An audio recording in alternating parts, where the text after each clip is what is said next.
Mexico City is one of the world's most populous conurbations. Almost 20 million people live here, in the economic, industrial and cultural centre of the country. Just like the rest of the nation, Mexico City has had to deal with its fair share of drug-related violence. An increased police and army presence has helped curb crime levels in recent times, but there are still a number of social problems that need addressing, and one of them is the issue of street children.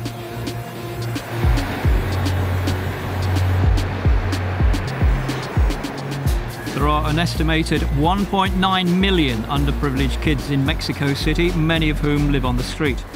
They're little more than statistics in a place with such a high crime rate. But there is an organisation which is trying to change the way they're seen. Sergio Pulido is fundraising manager for Street Soccer Mexico. The idea behind Street Soccer Mexico was fairly straightforward.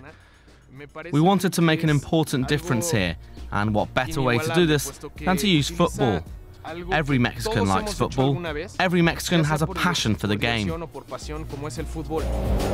Founded in 2005, Street Soccer Mexico is a non-profit organisation that seeks to improve the lives of individuals in marginalised communities.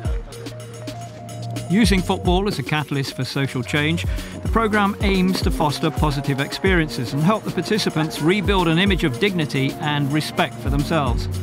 Along with promoting a healthy lifestyle, Street Soccer also aims to teach youths a number of fundamental skills that will benefit them in their daily lives. Our aim is to create agents of change, people who will return to their communities and implement what they've learned. We want them to share their experiences of how lives can be changed, that things can be better. Their lives and that of their communities don't have to consist of drug addiction, crime and violence. Brian Diaz has benefited greatly from Street Soccer Mexico's hard work. Originally from Veracruz, the 20-year-old story, while tragic, unfortunately mirrors those of many of his peers.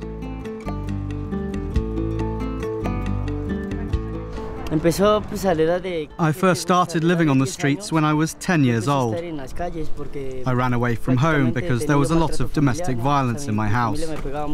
I used to get beaten up a lot.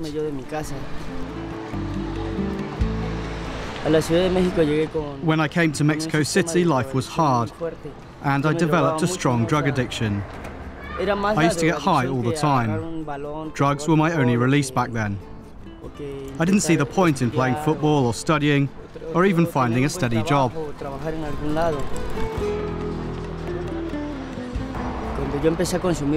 My heavy drug use always played on my nerves. I felt anxious all the time. I'd rob the first person who crossed my path in the street. I wanted all the money they had. I even stole women's handbags. If Street Soccer Mexico didn't exist, I think I'd still be on the streets. I'd be getting high and leading the life I used to have. If I wasn't in prison, I'd still be robbing people, stealing to feed my addiction. These days, Brian plays in goal and is a key part of the Street Soccer team. For everyone involved in the programme, Brian's turnaround from drug-addicted street child to dedicated college student is an example of what can be achieved. The hardships of life don't change overnight. We know this, but it's even harder when you're on your own with no family. There's a certain loneliness about Brian, but he's working hard. He accepts what his life used to be like, and he's trying to lead a better one now. For all their good work, Street Soccer Mexico still faces a number of challenges.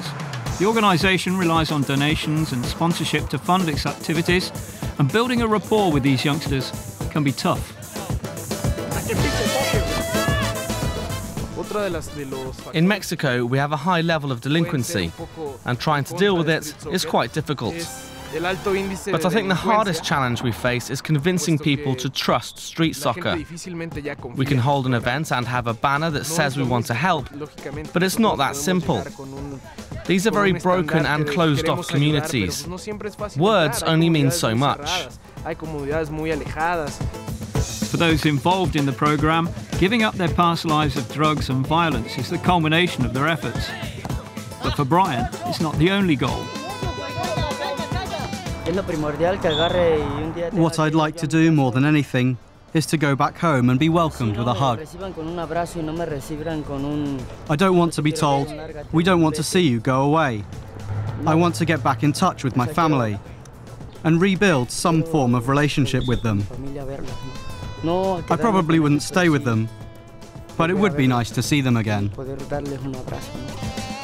Despite all the success the organisation has had, the hard work goes on. With so many underprivileged kids around, it's a thankless task.